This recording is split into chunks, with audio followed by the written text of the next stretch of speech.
எவன் ஒருவன் சூது புத்தி கொண்டவனோ அவன் அந்த வீக்னஸை எக்ஸ்ப்ளாய்ட் பண்ண முயற்சிப்பான். அந்த முறையில தான் சகுனி வந்து யுதிஷ்டிரரை எக்ஸ்ப்ளாய்ட் பண்ணி and Yudhishthira was drawn into it.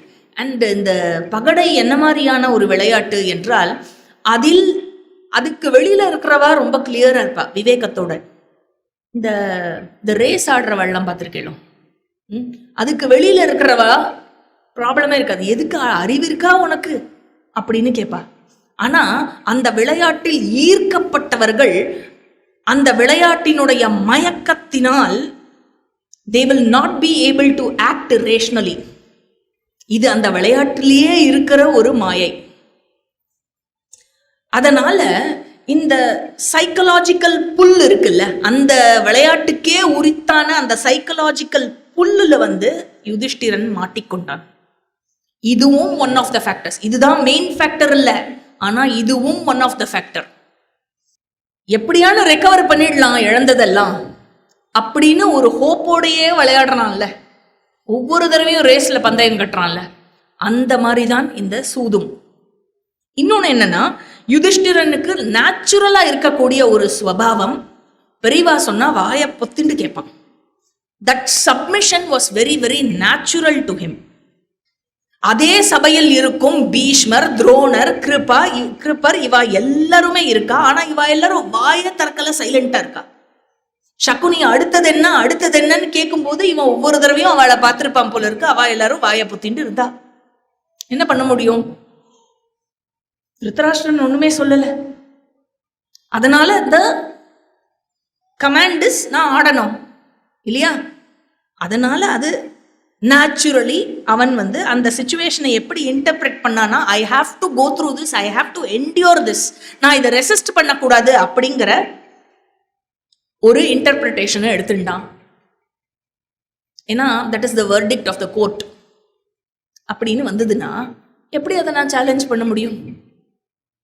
நானே ஒரு ராஜாவை இருந்துட்டு நான் எப்படி அதுக்கு அகென்ஸ்டா போக முடியும்? அதனாலதான் சகுனியை அக்யூஸும் பண்ணல, ஆனா இண்டிகேட் பண்ணிட்டே இருந்தான், நீ பண்றது தப்பு அப்படின்னு.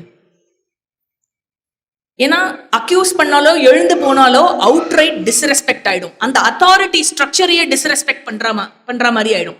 இந்த காலத்தோட பாஷையில சொன்னா கண்டெம்ப்ட் ஆஃப் கோர்ட் எல்லாம் சொல்றா இல்லையா, அந்த மாதிரி ஆயிடும். And the other reason is ஒரு நேச்சுரல் ஹியூமன் சைக்காலஜி. லாஸை ஃபேஸ் பண்ண ஒருத்தன் ஒரே ஒரு வாட்டி ட்ரை பண்ணலாமே, இன்னும் ஒரே ஒரு வாட்டி ட்ரை பண்ணலாமேங்கிற அந்த natural human psychology. Just one more throw try பண்ணிடலாம், மொத்தமா மீட்டுடலாம் அப்படிங்கிற அந்த திஸ் இஸ் என்ன சொல்றது, a classic fallacy of a gambler. இதுல இந்த சைக்கலாஜிக்கல் ட்ராப்ல மாட்டின்டான். இதுல மாட்டின்ற ஒருவன் வந்து லாஜிக்கலா திங்க் பண்ண மாட்டான், அறிவுடன் செயல்பட அங்க இயலாதவனாக இருப்பான். ஆழமான ஒரு உண்மை அடிப்படை காரணமாக இருப்பது இந்த சூழ்நிலைக்கு என்ன? விதி, டெஸ்டினி, தெய்வம் அப்படின்னு பேரு. தெய்வம் அப்படிங்கிறதையும் தெய்வம் அப்படிங்கிறதையும் கன்ஃபியூஸ் பண்ணி புரிஞ்சுன்ற கூடாது. தெய்வம் அப்படின்னா கர்மபல தாத்தாவாக இருக்கும் பகவான் உன்னுடைய புண்ணிய பாபத்துக்கு ஏற்ப அதனுடைய பலன்களை கொடுப்பது. பலனாக வரும் இல்லையா, பலனாக அது வரும் பொழுது இன்விசிபிள் ஃபேக்டர் ஒன்று பிளே ஆகிறது இல்லை. அந்த இன்விசிபிள் ஃபேக்டருக்கு தெய்வம்னு பேரு. ஏன் இதை சொல்றேன் அப்படின்னாக்க, வள்ளுவருடைய ஒரு குறள் இருக்கு. அந்த குறளை மேக்சிமம் எவ்வளவு தவறாக பிரகடனம் பண்ண முடியுமோ அந்த அளவுக்கு தவறாக தமிழ்நாட்டில் அந்த பிரகடனம் புரையோடி போயிருக்கிறது. என்ன குறள்னு தெரியறதோ? தெய்வத்தால் ஆகாதது எனினும் முயற்சித்தம் மெய் வருத்த கூலி தரும். இதுக்கு என்ன இன்டர்பிரிட்டேஷன்? கரெக்டான இன்டர்பிரிட்டேஷன் என்னன்னா, உன்னுடைய புண்ணிய பாபத்துல ஒரு விஷயம் உனக்கு விதிக்கப்பட்டிருந்தது என்று சொன்னால் உன்னுடைய முயற்சியால் உன்னால் விதியை வெல்லறதுக்கு சான்ஸ் இருக்கு. அதனால முயற்சியை கைவிட்டு விடாதே, எனக்கு இவ்வளவுதான் அப்படின்னு சொல்லிட்டு ஒரு ஃபேட்டலிஸ்ட் புத்தியை வளர்த்துக்காதேங்கிறது தான் வள்ளுவரினுடைய கூற்று. ஆனா இதை எப்படி இன்டர்பிரேட் பண்ணிருக்கா, தெய்வத்தை தெய்வம்னு சொல்லிட்டாக்க, தெய்வத்தால் ஆகாதது எனினும் பகவானாலேயே முடியாதது உன்னோட முயற்சியால முடியும்னு சொன்னேன் அர்த்தம். முட்டாள்தனம், வேற எதுவும் அர்த்தமா இருக்க முடியாது. பாஷையும் தெரியல, சரி விடுங்க. அதனால யுதிஷ்டிரன் நடந்தது என்ன அப்படிங்கறத அதை பத்தி தெரியாதவன் அறியாதவன் இல்லை.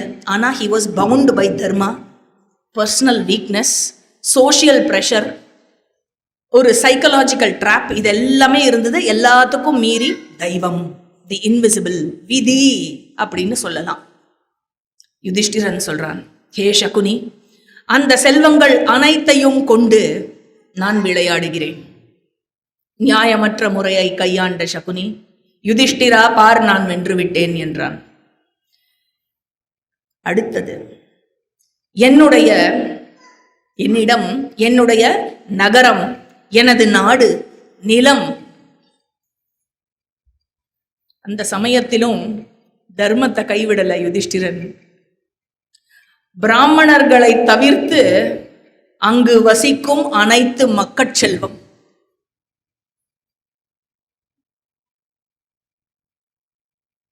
பணயமாக வைக்கிறேன்.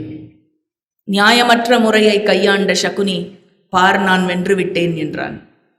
இதோ இந்த இளவரசர்களின் மீதுள்ள ஆபரணங்கள், இவர்களை அலங்கரித்திருக்கும் அனைத்து அரச ஆபரணங்கள் என்னுடைய செல்வமாகும், பணயமாக வைக்கிறேன். நியாயமற்ற முறையை கையாண்ட சகுனி, பார், நான் வென்று விட்டேன் என்றான். பெரும் பலம் வாய்ந்த கரங்களை கொண்ட சிங்கம் போன்ற கழுத்தையும் சிவந்த கண்களையும் இளமையையும் கொண்டவன் இவன் Nakulan. This is not just an old story that happened in some different world, in some different time. அதாவது just imagine a situation, இன்னியோட சிச்சுவேஷன்ல ஒரு வாட்ஸ்அப் குரூப்ல, டிபிக்கலி ஃப்ரெண்ட்ஸ் குரூப்னு எடுத்துக்கோங்களேன், அதுல உங்களுடைய ஒரு ஃப்ரெண்டு ஒரு சாதுவா இருக்கிற ஃப்ரெண்டை எல்லாருமா சேர்ந்து சீட் பண்றா, புல்லி பண்றா. உங்களுக்கு தெரியும் அந்த பர்சன் ரொம்ப சாது, எல்லாருமா சேர்ந்து they are bullying him or cheating him அப்படின்னு தெரியும். You know he or she is subjected to pain. Everybody knows as much as you know. ஆனா nobody speaks up for him or her. Why? Why? It is not my problem. It is his problem.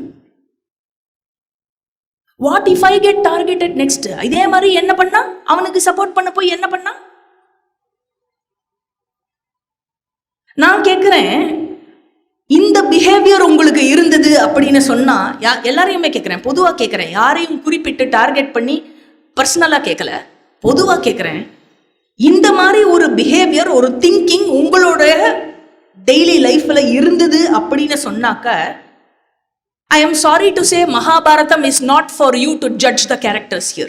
You are nobody to say Yudhishtiran was stupid or he was unfair or திருத்தராஷ்டிரன் வந்து குருடனா இருந்தா, சகுனி வந்து தப்பு பண்ணா, கிருஷ்ணர் வந்து இது பண்ணார், பீஷ்மருக்கு வந்து வாய் கிடையாது. You are nobody to say all these things. ஏன்னா நீங்களும் அதே தானே பண்றீங்க. You kept quiet, இல்லையா? Mahabharata is not for you to judge the characters there. It is for you to think and learn. ஏன்னா யாரெல்லாம் யுதிஷ்டிரரை கிரிட்டிசைஸ் பண்றாரோ, நீங்க சொல்லுங்களே, உங்களுடைய லைஃப்ல ஹெல்ப்லெஸ்ஸா நீங்க விக்டிமைஸ் ஆன சிச்சுவேஷன் நீங்க ஃபேஸ் பண்ணது இல்லையா? அங்க நீங்க அமைதி காக்கலையா? அந்த சூழ்நிலைக்கு ஏத்த மாதிரி அந்த இடத்துல பேச முடியாம வாய பொத்திண்டு இல்லையா? நீங்க இருந்தது இல்லையா? நடக்கிறது, உங்களை சுத்தி நடக்கிறது தப்புன்னு தெரிஞ்சும் நீங்க இருந்தது இல்லையா? அதனால யாரெல்லாம் பீஷ்மரை, துரோணரை, கிருபரை கிரிட்டிசைஸ் பண்றீங்களோ, Haven't you remained as silent spectators when others were criticized, when others were bullied, pulled down, inflicted pain? அதனால எத்தனையோ அட்ராசிட்டிஸ் நடக்கிறது இந்த சொசைட்டில, எத்தனையோ நடந்திருக்கு, ஜீனோசைட்ஸ் எத்தனையோ நடந்திருக்கு. இன்னி வரைக்கும் ஓயாம இருக்கிற ஒரு சேலஞ்ச் கன்வர்ஷன். என்ன பண்ணோம் நம்ம அதுக்கெல்லாம்? salary is getting credited na, what is my problem? எனக்கு சம்பளம் வந்ததா, எனக்கு சாப்பாடு இருக்கா, அடுத்த வேளை சாப்பாடு எனக்கு இருக்கா, என் புள்ள ஸ்கூலுக்கு போயிட்டு வரானா, படிப்பு முடிஞ்சு அவனை US அனுப்பினோமா? I made him into a money making mission so that for eternity I get some amount credited into my account and I am settled in my retired life. அவ்வளவுதானே? இவ்வளவுதானா மனுஷனோட வாழ்க்கை? சொல்லுங்க. அதுக்கப்புறம் வாக்கிங் போறச்சே, கம்யூனிட்டியில எல்லாரோடையும் பேசுறச்சே அரைக்க வேண்டியது மகாபாரதத்தை பத்தி. நான் இங்க யாரையும் சொல்லல, இவா அவான்னு யாரையுமே சொல்ல, பொதுவா சொல்றேன். இது நடக்கிறதா இல்லையா சொசைட்டில? சொல்லுங்க. அதனால so many of us have been blind to our own people. என் புள்ள என் பொண்ணு என்னுடையவர்கள்னு வந்தா ரூல் மாறும். அசலாத்து குழந்தைன்னா ரூல் மாறும். What are you, who are you to comment about திருத்தராஷ்டிரான்னு கேட்கிறேன் இல்லையா? This is how I have to relate with Mahabharata. Mahabharata ஏதோ ஏட்டு சுரக்காய் இல்லை, கறிக்கு உதவாது. அப்படி இருந்தா வெறும் கமெண்ட்டுக்கும் சீரியலுக்கும் டிஆர்பி ரேட்டிங்க்கும் தான் வரும் இல்லையா? It has to be imbibed, it has to be lived.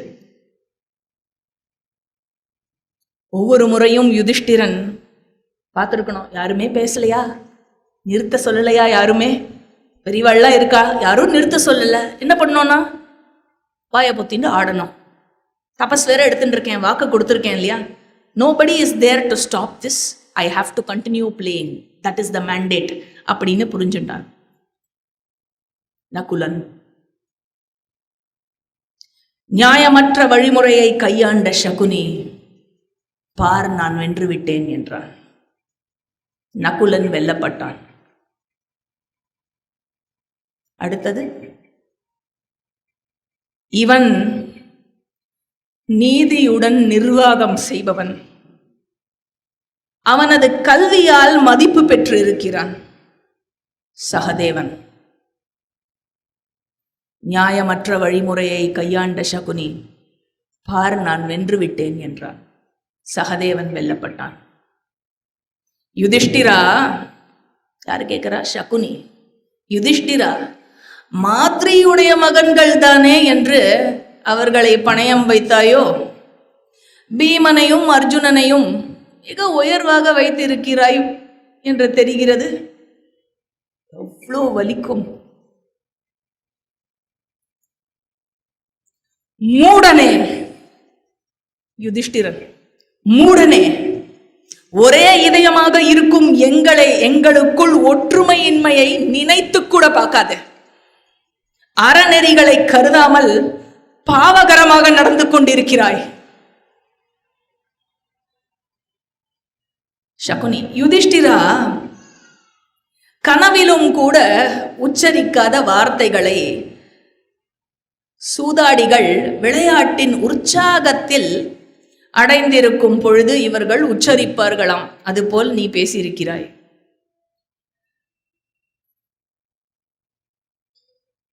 இவன் பெரும் ஆற்றலும் சக்தியும் கொண்ட இளவரசன் ஆவான். உலகத்திலேயே தனுஷை ஏந்தி நிற்கும் வீரர்களில் மாவீரன். பல்குணன் என்று பெயர் இவனுக்கு. நயமாக வைக்கிறேன். நியாயமற்ற வழிமுறையை கையாண்ட சகுனி, பார் நான் வென்றுவிட்டேன் என்றான். காண்டிவதாரி, வீரர்களிலேயே முதன்மையான பாண்டுவினுடைய மகன் அர்ஜுனன் என்னால் வெல்லப்பட்டான் என்று கூச்சலிட்டான் சகுனி. யுதிஷ்டிரா, உன்னிடம் எஞ்சி இருக்கும் செல்வமான உன்னுடைய அன்பான தம்பி பீமன், அவனை கொண்டு விளையாடு.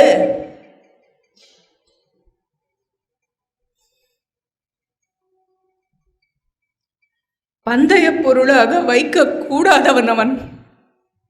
இருப்பினும் சிங்கத்தை போன்றவன், போர்க்களத்திலேயே முதன்மையானவன்,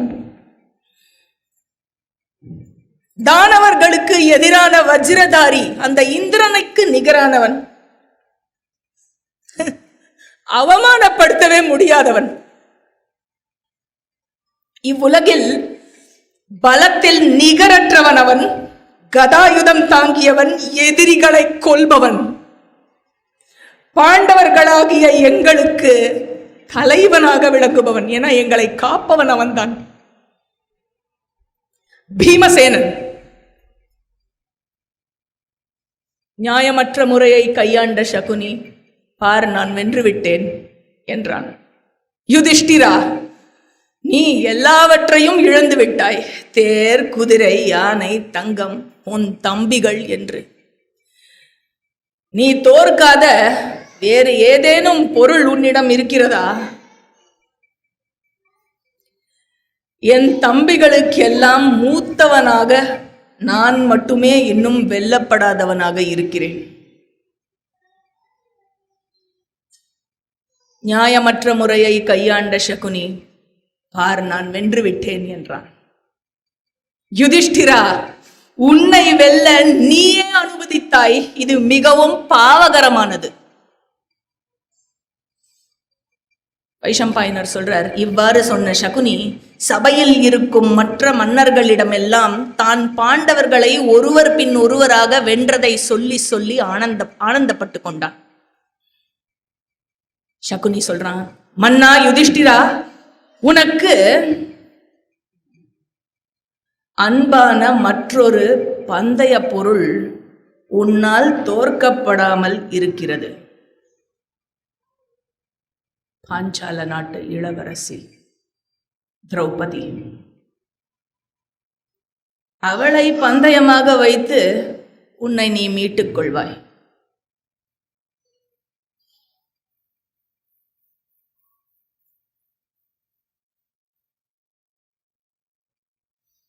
யுதிஷ்டிரன் இப்படி சொல்லியதும் அந்த சபையில் இருந்த முதிர்ந்த மனிதர்கள் யுதிஷ்டிரனை வசைப்பாடினார்கள். பீஷ்மர், துரோணர், கிருபர் இவர்கள் அனைவரும் வேர்வையில் மூழ்கி போனார்கள். யுதிஷ்டிரனோ தன் கைகளுக்கிடையில் தன் முகத்தை வைத்துக் கொண்டு நினைவிழந்தவன் போல தன் தலையை கவிழ்ந்து கொண்டு பெருமூச்சு விட்டுக் கொண்டிருந்தான்.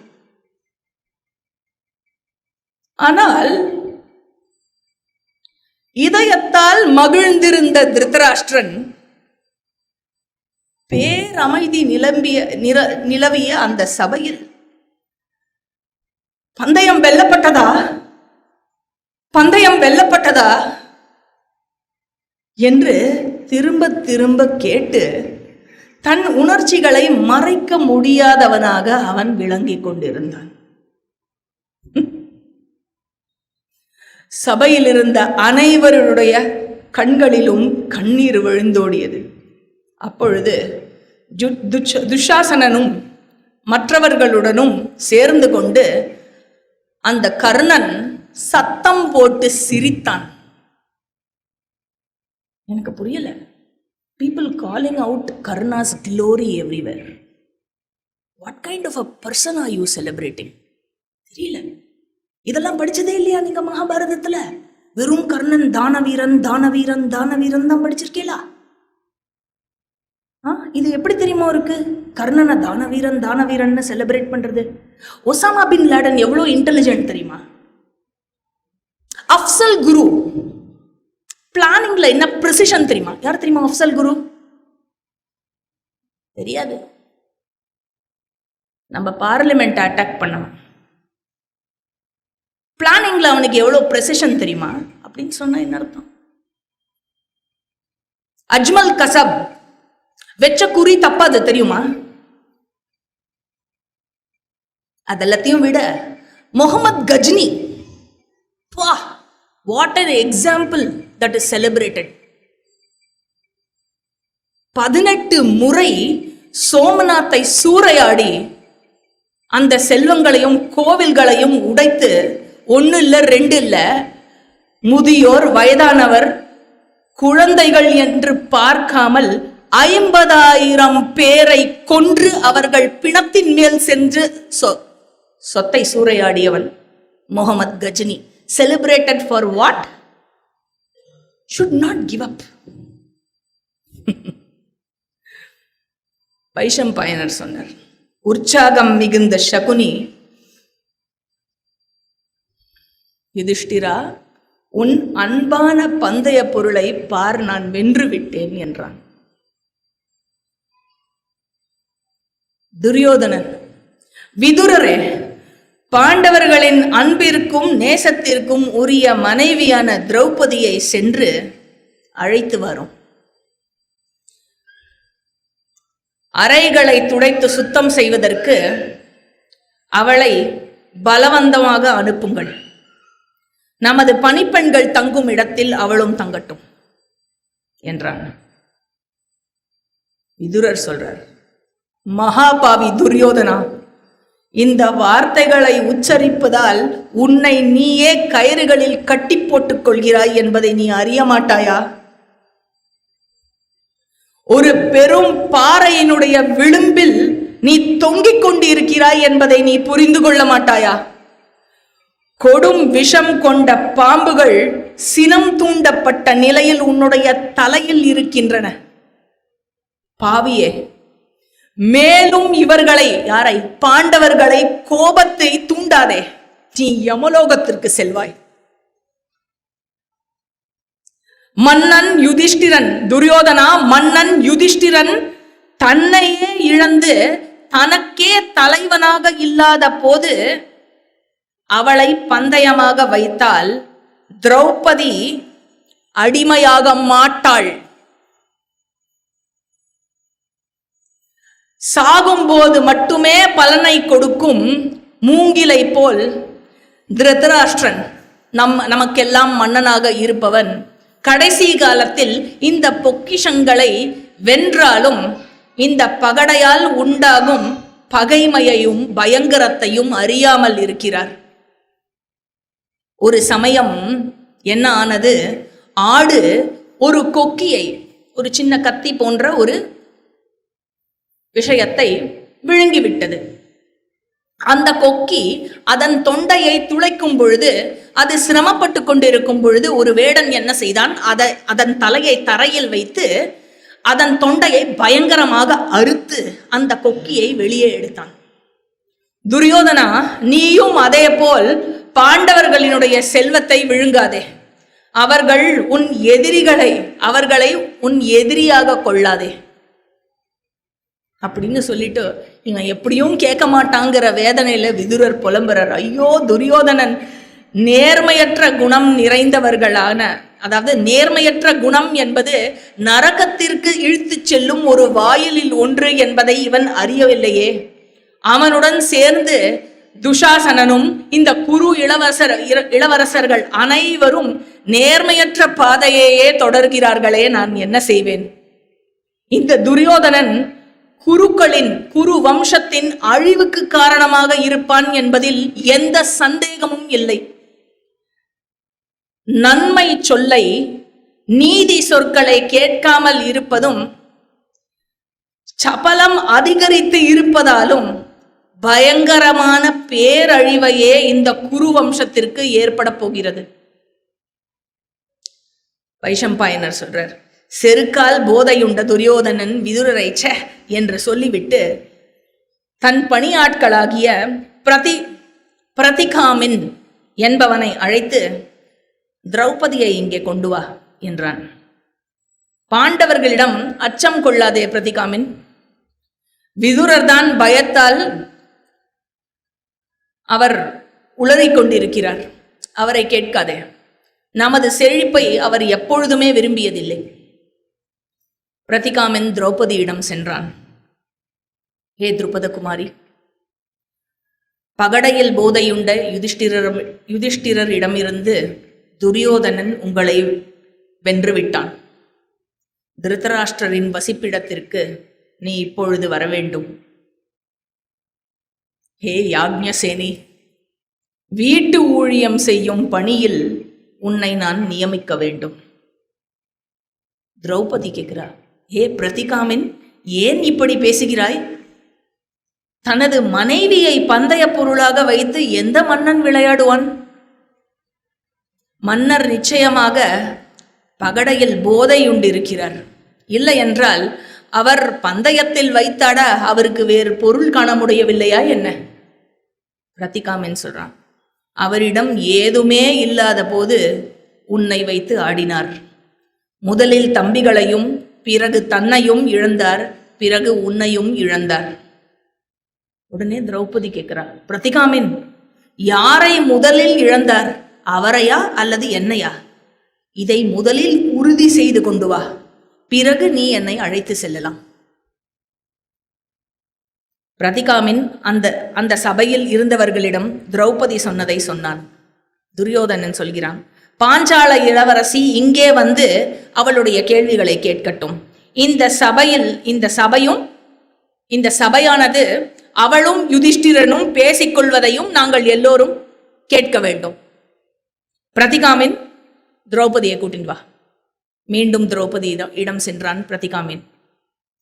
மிக துயர் கொண்டு, பிரதிகாமினால தாங்க முடியல, மிக துயர் கொண்டு பேசுகிறான் திரௌபதியிடம். இளவரசி, அந்த சபையில் இருப்பவர்கள் உன்னை அழைக்கிறார்கள். கௌரவர்களின் அழிவு உன் கையில் இருப்பது போல் தோன்றுகிறது. இளவரசி, துரியோதனன் உன்னை சபையின் முன்னே அழைக்கிறான் எனும் பொழுது பலவீனமான புத்தி கொண்ட அவன் தனது செழிப்பை வெகு காலத்திற்கு காத்து கொள்ள மாட்டான் என்பதுதான் எனக்கு தெரிகிறது. இது யாரு? ஒரு பணியாளுக்கு தெரியறது. ஒரு பணியாளுக்கு தெரியறது, ராஜாக்கு தெரியல. திரௌபதி சொல்றா, இவ்வுலகத்தின் பெரும் ஆணையாளனாகிய பிரம்மதேவன் அவருடைய ஆணை நிச்சயமாக அவருடைய ஆணை போல்தான் தோன்றுகிறது நடக்கும் எல்லா விஷயங்களும். அறமே உலகத்தினுடைய உயர்ந்த பொருள். அதை சரியாக காத்தோமேயானால் நிச்சயம் நாம் அருளை அடைய முடியும். அறம் கௌரவர்களை கைவிடாதிருக்கட்டும். திரும்பச் சென்று அந்த சபையில் உள்ளோரிடம் அறநெறிகளுக்கு ஏற்ற என்னுடைய வார்த்தையை சொல் பிரதிகாமின். அந்த அறநெறி அறிந்த மூத்தோர் உறுதியாக சொல்லும் சொல் கேட்டு நடக்க நான் தயாராக இருக்கிறேன். பிரதிகாமின் சபைக்கு திரும்ப வந்தான். திரௌபதியின் வார்த்தைகளை திரும்பச் சொன்னான். ஆனால் அனைவரும் தங்கள் முகத்தை கீழ் நோக்கி வைத்துக்கொண்டு துரியோதனனின் ஆவலையும் தீர்மானத்தையும் அறிந்தும் ஒரு வார்த்தையும் பேசாமல் இருந்தார்கள். In the silence of all the elders in that sabha, one of the most disturbing aspects of Mahabharata. விதுரர் பேசினார். சொல்லின் செல்வர் அவர் பேசினார். ஆனா பீஷ்மர், துரோணர், கிருபர் பேசல. திருதராஷ்டிரன் பேசாம இருக்கிறது என்ன, சந்தோஷப்பட்டான்.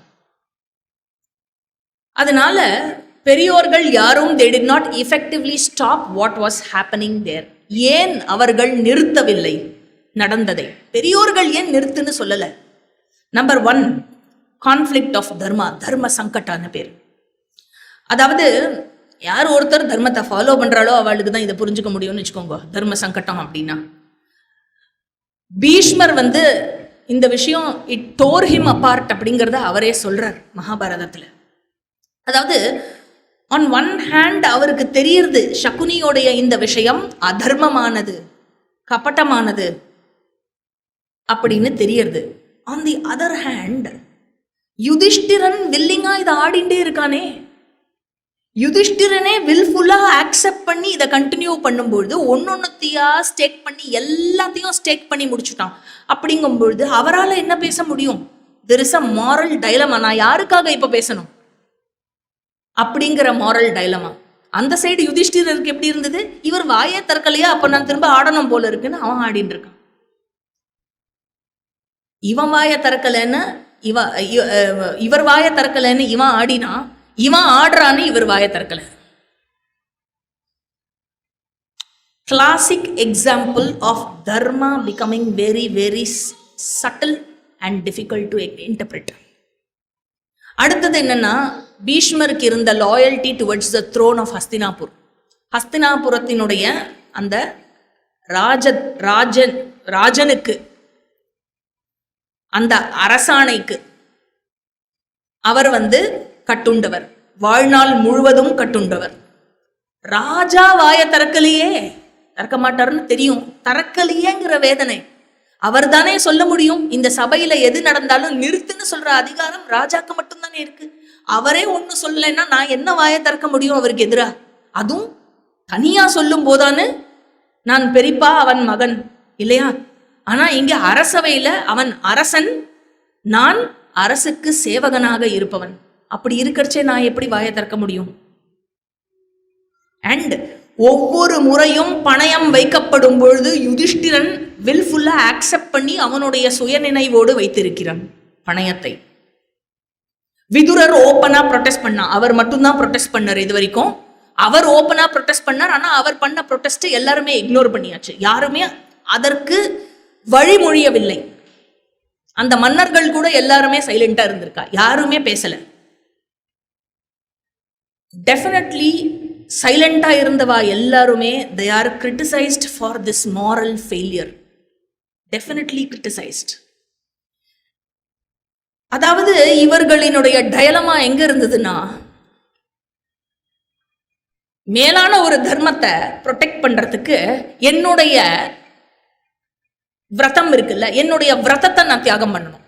அப்ப என்னுடைய விரதத்தை நான் தியாகம் பண்றது தர்மத்துக்கு புறம்பானது.